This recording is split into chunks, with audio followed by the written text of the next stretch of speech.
కానీ సార్ సెంటర్లో ఢీ కొట్టే వ్యక్తి రాహుల్ గాంధీ ఉంటారనుకుంటున్నారు. కష్టం, పక్కా కష్టం అంట, కష్టం. కష్టం. ఎందుకంటే 24/7 పని చేయాలి అన్న.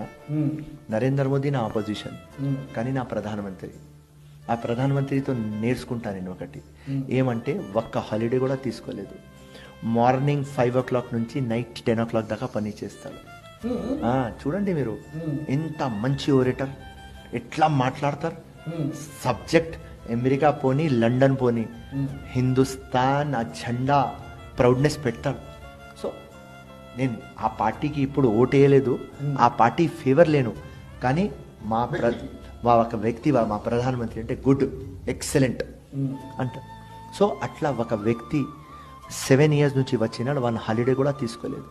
ఆయన పిఏ ఆయన పేషీలో పనిచేసే ఒక వ్యక్తి, నేను పేరు చెప్పను, నాకు పెద్ద నాయన ఒక పెళ్లిలో కలిసినాడు నాకు.